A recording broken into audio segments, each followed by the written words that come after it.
LibroFest Metropolitano 2022.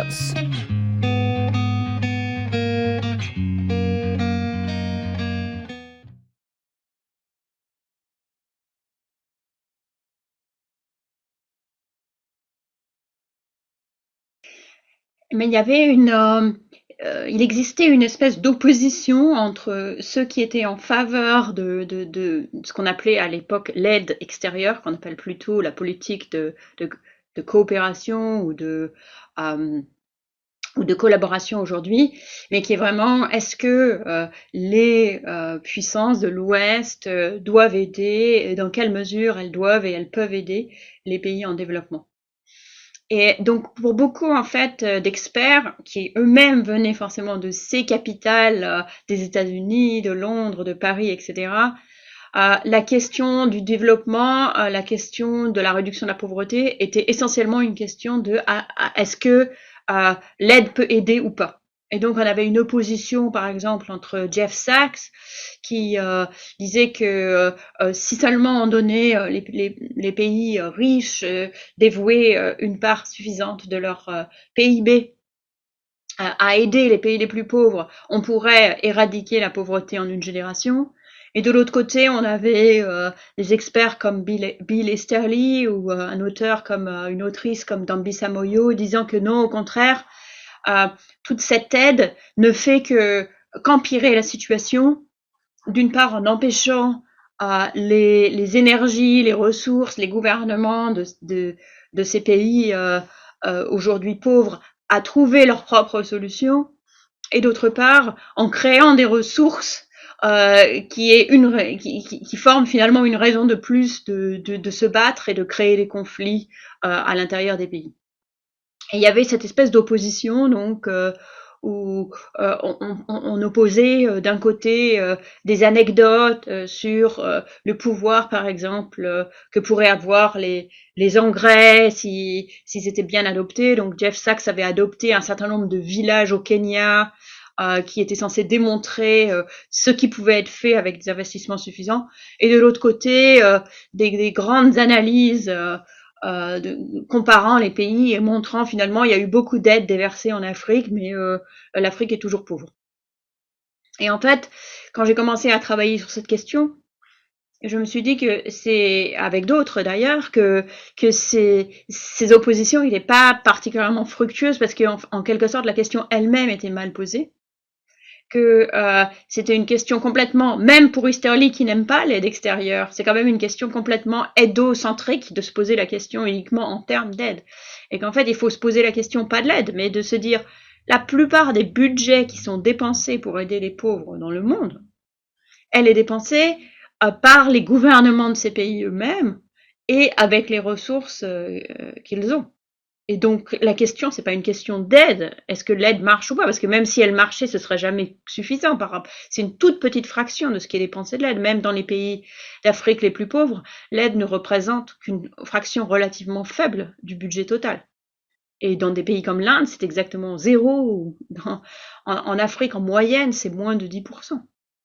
Donc, la question, c'est comment rendre les ressources qui sont disponibles les plus utiles et les plus efficaces possibles. Et pour ça, il faut en fait d'abord arrêter de se poser la question de l'aide, la mettre de côté complètement, se poser la question des politiques publiques en général, quelle que soit la source de leur fonctionnement. Après, une fois qu'on a trouvé des exemples de politiques publiques efficaces, eh bien, on peut les financer par des moyens intérieurs, des moyens extérieurs, et du coup, de ce fait, si on avait tout un arsenal de politiques publiques potentiellement efficaces, l'aide pourrait être elle-même aussi plus efficace.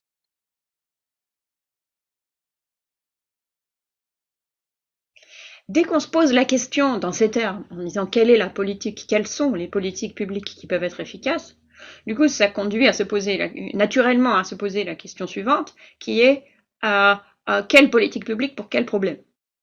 Et donc, en fait, on prend la grande question de comment éradiquer la pauvreté et on l'explose en un million, un millier de questions plus étroites, mieux définies.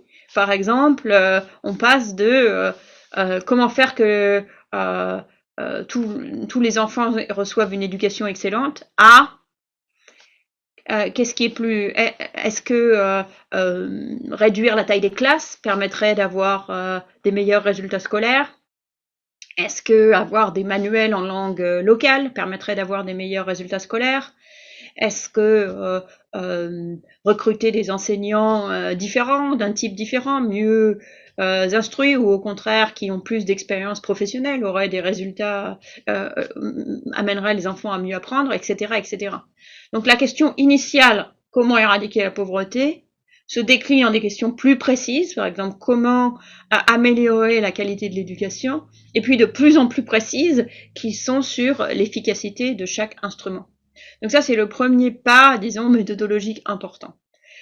En quelque sorte, on ne demande plus quelle est la cause de la pauvreté, on ne demande plus quelle est la cause d'un effet, on demande quel est l'effet d'une cause possible. On demande plus quelle est la cause de la pauvreté parce que c'est trop grand comme problème, il y a trop de causes, c'est trop, qui sont toutes liées entre elles. Mais par contre, on peut prendre un fil et se demander, ah, si je fais ça, par exemple, si, par exemple, je réduisais toutes les classes par 2, quelle serait l'efficacité de cela? Est-ce que ça vaut le coup par rapport, par exemple, en comparaison à faire autre chose que je pourrais faire avec mon budget de l'éducation, comme acheter des ordinateurs, payer mieux les enseignants, ou quelle idée que ce soit que quelqu'un pourrait avoir.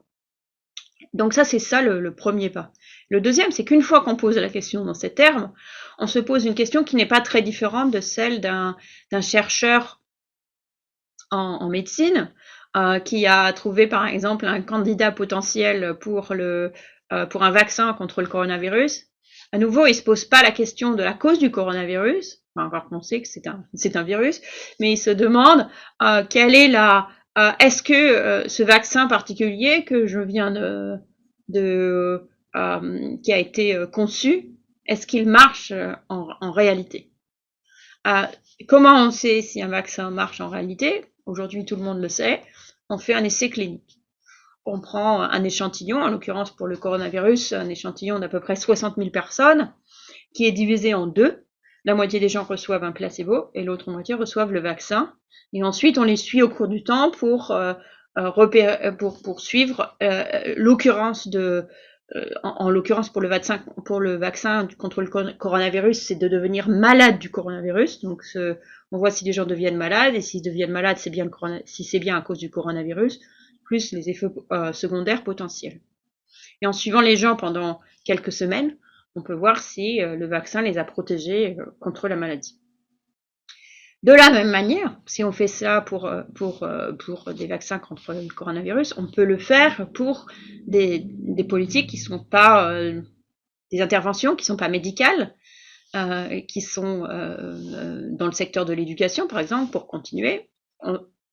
Pour suivre l'exemple sur la taille des classes, on pourrait se dire, ben voilà, on va prendre quelques centaines d'écoles, on va les diviser en deux groupes. Dans un groupe, on va diviser la taille des classes par 2, dans l'autre, on va laisser les choses comme elles sont. Et au bout de 6 mois, on vérifie les connaissances des enfants, on voit s'ils ont progressé davantage dans le groupe qui a reçu qui a vu ses classes divisées par 2, on sait que c'est efficace de diviser les classes par 2. Donc c'est ça l'idée des essais cliniques, des essais randomisés en économie du développement, sur laquelle j'ai fondé la plupart de mes travaux.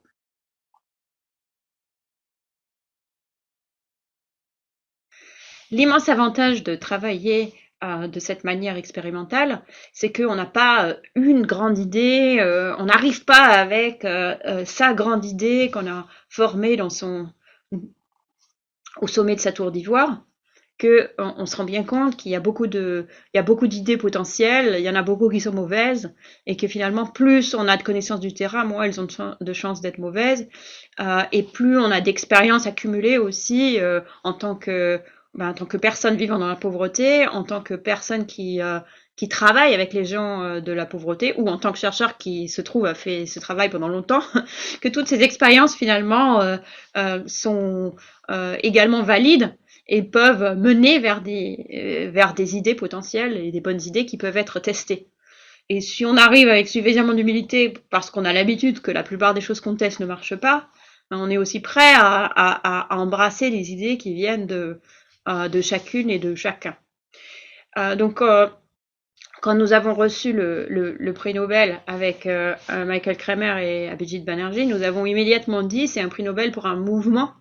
C'est pas un prix Nobel juste pour nos travaux, c'est pour un mouvement justement qui correspond à des milliers de gens qui travaillent avec les gens de la pauvreté, des millions de gens qui eux-mêmes vivent dans la pauvreté, et des centaines de chercheurs qui ont eu qui ont mis en œuvre ce type de projet.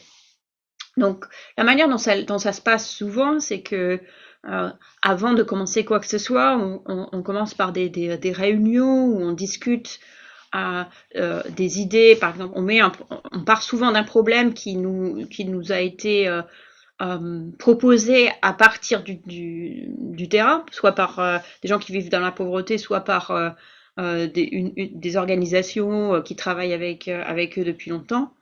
Et voilà, on a vraiment un gros problème. Par exemple, c'est un absentéisme très fort des enfants à l'école qui sont inscrits mais qui viennent pas régulièrement parce que leurs parents sont pas toujours derrière. Qu'est-ce qu'on peut faire pour essayer de lutter contre ça? Voilà.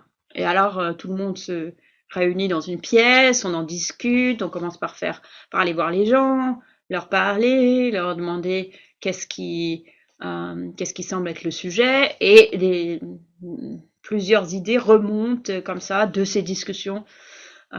Et à partir de ces multiples idées, on forme un projet qui peut être donc de mettre par exemple plusieurs idées, si j'ose dire, en compétition, où on essaye plusieurs idées à l'intérieur d'un même projet pour voir ce qui fait le plus de différence. Même des choses, les idées qui, par exemple,